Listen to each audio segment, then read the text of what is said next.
monetizing digital services since 2004, boosting the entertainment industry by making digital content accessible for everyone.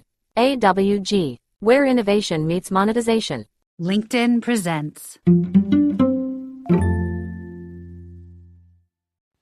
Welcome to the Human Capital Innovations Podcast.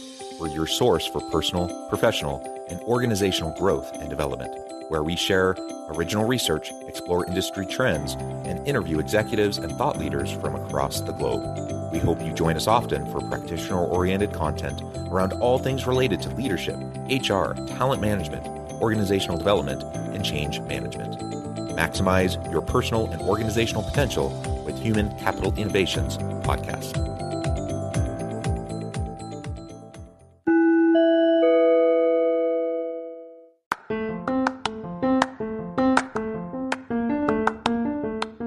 If you enjoy the Human Capital Innovations Podcast, enjoy ad-free listening by going to the Patreon page, and please consider contributing even at the producer or sponsorship level. And please leave a review. Thank you for your support.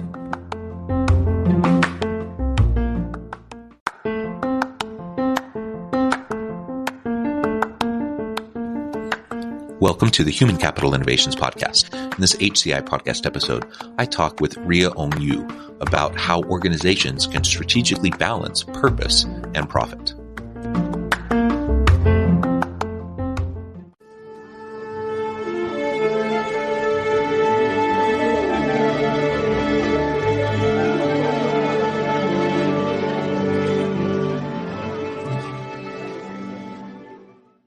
Rhea Ong Yiu, welcome to the Human Capital Innovations Podcast. Hi, John. It's a pleasure to be with you today. You're joining me from Switzerland. I'm south of Salt Lake City in Utah. And today we're going to be talking about how organizations can strategically balance purpose and profit. It's really interesting in the day and age of corporate social responsibility, of ESGs, of triple bottom line and stakeholder capitalism. There's really a push towards more purpose-driven organizations that are sustainable, that are paying attention to a more holistic experience of consumers and employees and all of that. Yet businesses are still in business to make money, to make profit. That's how it works within our capitalistic system. And so it's interesting to think about how those two connect and balance with each other. And I'm excited to explore all of this with you today. As we get started, I wanted to share Rhea's bio with everybody. Rhea Ong Yiu is partner and management consultant at Live Sciences, an experienced consulting startup with the vision to catalyze the success of its customers. She is a synergy igniter, community builder, and real enabler. She thrives in the complex transformation world and uses her passion to ignite curiosity, spark change, and support leaders to unleash their inner superpowers. She also co-created Teal Around the World, an initiative that brings together communities of like-minded future of work enthusiasts. I love all of that. Thank you so much again for joining me. Anything else you would like to highlight from your background or personal context before we dive on into the conversation? No, thank you for having me, John. And I really look forward to this conversation. Well, why don't we start out with the general framing? Again, this balance between purpose and profit. How do you view those components? How do you view this general balancing act that organizations and that leaders are engaging in?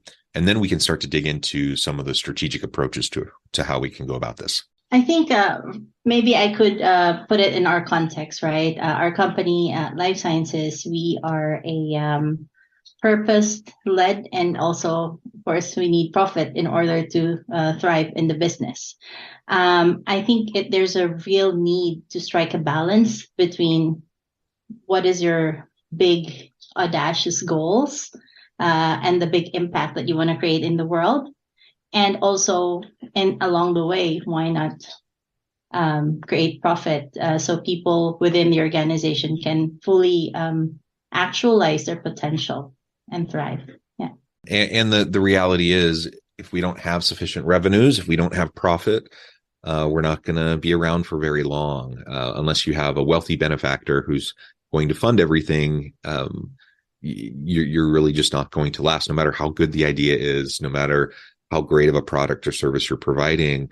You need that profit. And we've seen organizations that have tried to make it without some sort of a sustainable financial model for their organization, and it just doesn't work in the long run. There's only so long you're going to have seed funding and investors dumping money into an organization. At some point, they're going to stop. It's going to dry up. And if you're not making revenues, if you're not efficient and productive, if you're not adding value to the market, then these organizations are going to cease to exist.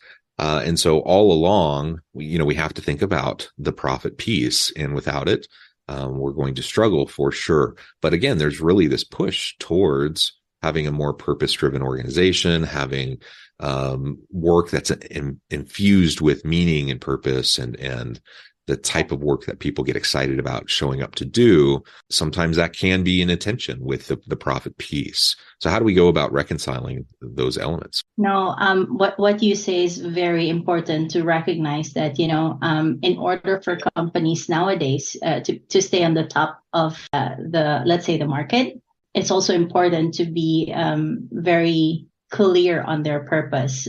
There's a whole study that was published by Forbes in 2017 where they said that the buyer behavior is actually taking purpose into account more than anything else these days. So there's a clear intention around why people want to patronize your product and your business, right? And why people want to work with you. And I think this is something that we need to be cognizant about within the business model, that we need to realize that purpose actually amplifies the profit. And the brands that are standing up for something that is, let's say, very noble as an initiative, will also find itself being more successful in terms of having customer loyalty and preference. Yeah, for sure. So done right, the purpose-driven organization, purpose-driven work, purpose-driven products and services, all of this can lead and really should lead to higher profits. Everything that you just described will be outcomes of all of this. And yet we see the tension remain. Many organizations, many leaders feel like the focus on the purpose is a distraction, perhaps. It just requires an investment that they're not willing to put the time, the money, the energy into. They rather focus on, the specific product offering or reducing costs in some way, not adding to costs through investing in purpose. And so, we continue to have this tension. And you have some forward-thinking organizational leaders that get it, and they invest in this, they go all in this. And you see many really great examples of positive outcomes. Yet, in my experience, many still don't quite get it, or they kind of conceptually understand it, but it just feels too risky to really go all in on. What would you say that, organizations and leaders tend to be getting wrong about this relationship between purpose and profit, and how can we start to shift the way they're approaching it?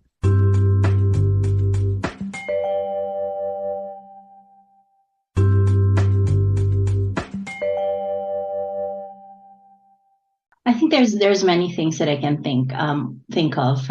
One is in a recent conversation that we've been having around purpose. There's also this: if you're working in a huge organization that has a very aspirational purpose, right? We want to be super innovative to create better futures for our customers. Let's say that's their purpose. And if you are far into the value chain within this whole organization, because it's too big, you probably don't have an interaction with the customers. You don't understand what is there.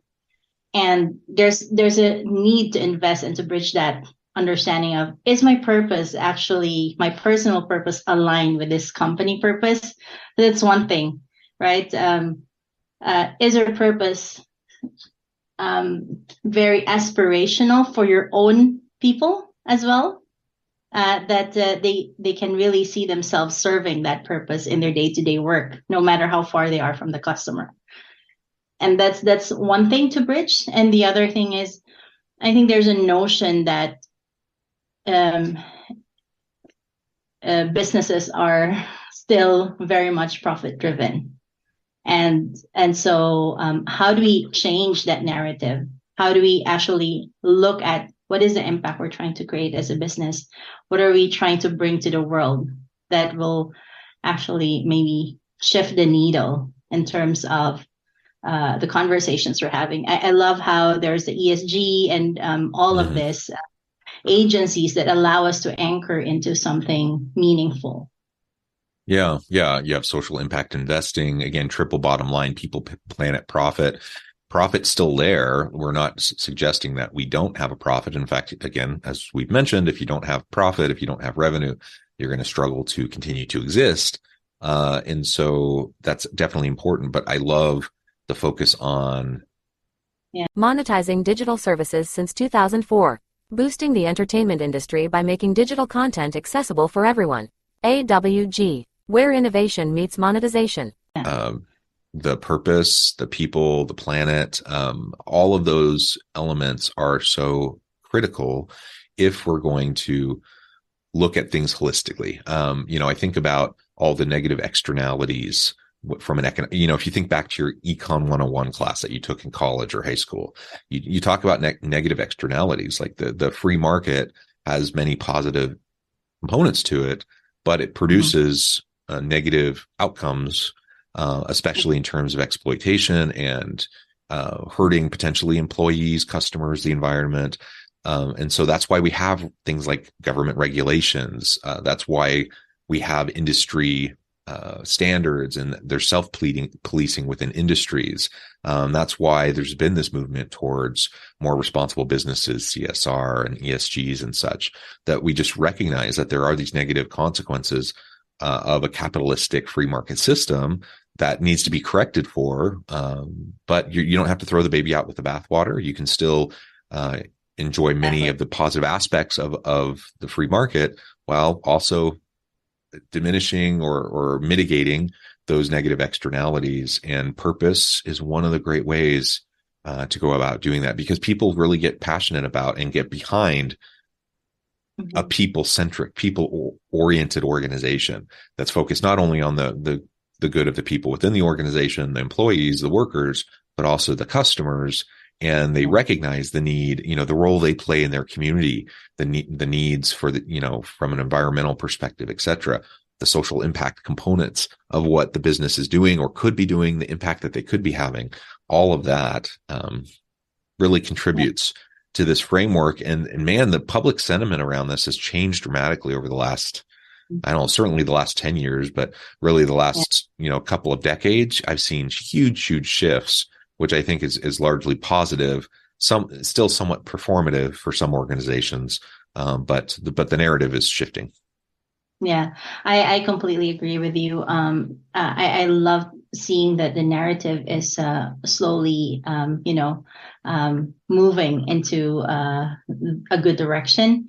You asked earlier, what other things do I see? There's also this notion that purpose work is left to a philanthropic initiative. And I would dare say that it's a lot more than that. Giving money to whatever causes, societal business, social impact businesses and all of that, it will not change the economic problems, right? It will not make it go away. What does make it go away is when we actually have like real investment of our resources, not just money, but time, thinking, strategy, and the capacity to acquire both the tangible impact and the intangible ROI, which is the fulfillment of the individuals within your system. So let's now spend the rest of our time talking about specific strategies organizations and leaders can take as they're trying to strike this balance between purpose and profit. You've already addressed some of the things organizations are getting wrong, some of the types of mindset shifts that need to occur. What are some of the specific strategic approaches that we can take as we're trying to strike this balance, perhaps shift a culture within our organization? I think the concept of a shared value thinking is very relevant here. When I say shared value thinking, it's about, how do I create a purpose statement within my organization that resonates with my customers, my patients, if you're in the healthcare industry, or and also with my people who are working within the organization, right? How can we create a platform for inspiration, a platform for collaboration, to find synergies that we can solve the problems that we are facing or address the needs that are unmet in our society? That's one thing that really comes up to me more and more, is how can we move into that ecosystem where we have partnerships and we tap into those partnerships to help address the different needs that we see that are emerging in our space, in our business, but also in the market that we are trying to capture.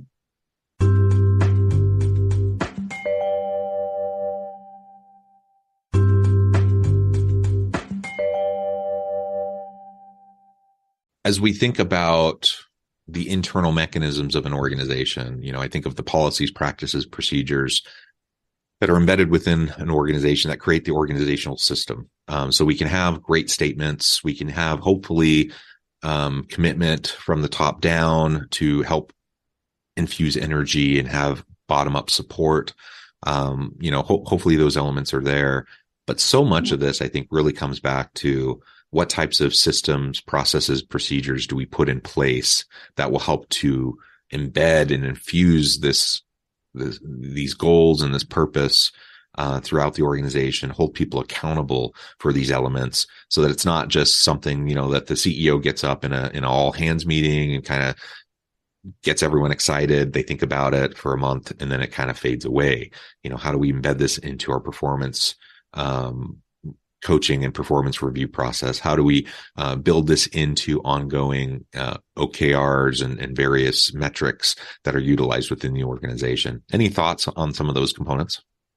Yeah, definitely. I think one way to enable the impact of purpose is really, and also to, in return, have the profit, is to really unleash the people, the amazing people working in the organizations, right? The potential of these people, by creating the right environment for them to be successful. So when I talk about this, it requires a shift from I think it was Simon Sinek who said, if you hire people who are experts in their field, why are we telling them what to do and how to do it, right? So I think about the concept of self-management, where we truly unleash people for what they are there for, to help them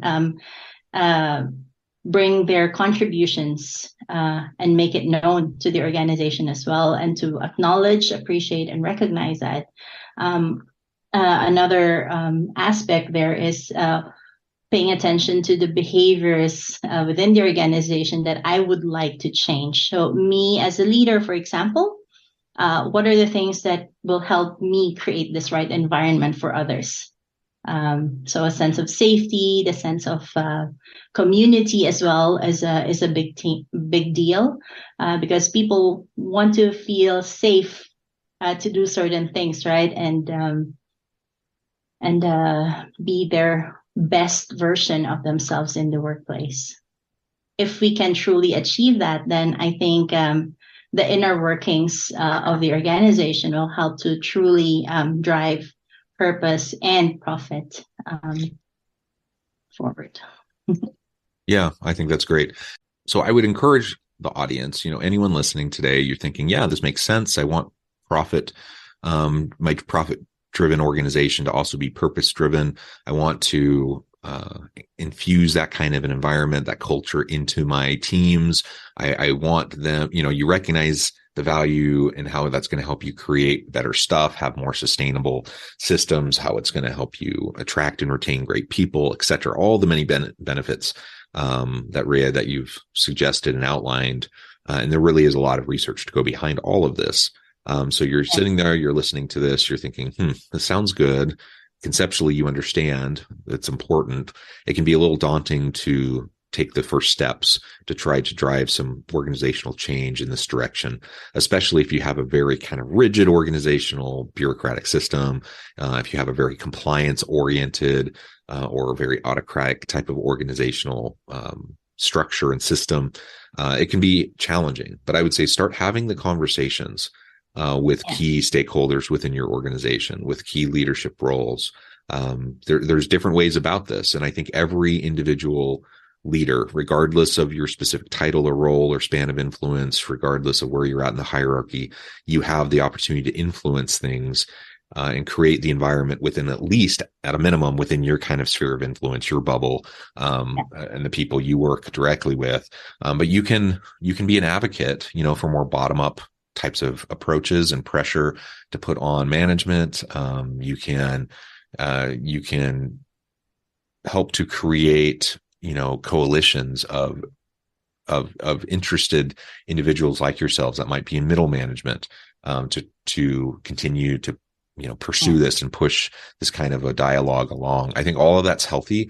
When you have a CEO that's committed, and can kind of push a top down approach and support it with resources, that's fantastic. That doesn't always happen that way. And so let's look for other ways, and at a minimum, make sure that we're creating a really great environment for our teams and infusing purpose and meaning into what work looks like for our organizations, for our specific portions of the organization.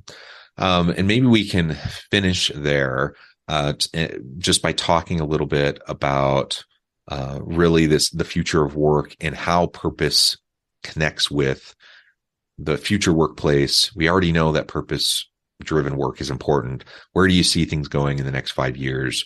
And how do we prepare for that future?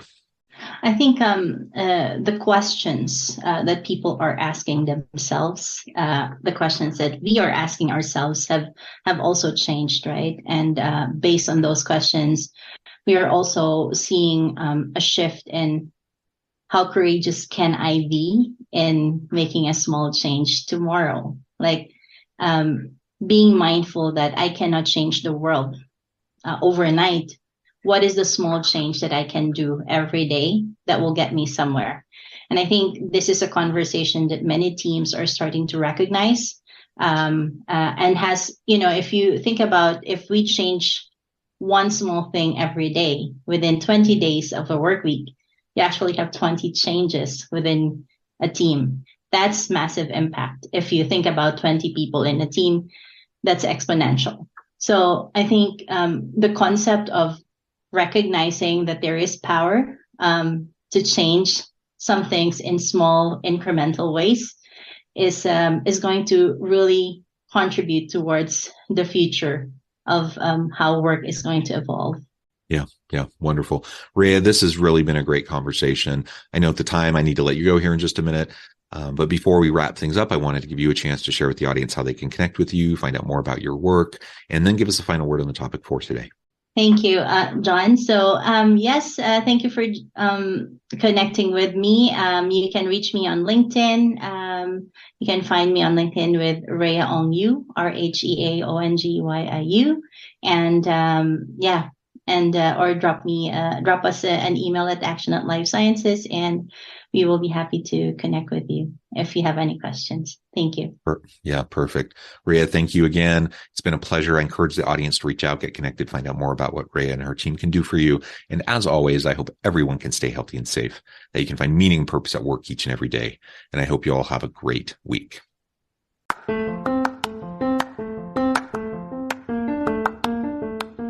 Do you enjoy the Human Capital Innovations podcast? Enjoy ad-free listening by going to the Patreon page, and please consider contributing even at the producer or sponsorship level. And please leave a review. Thank you for your support.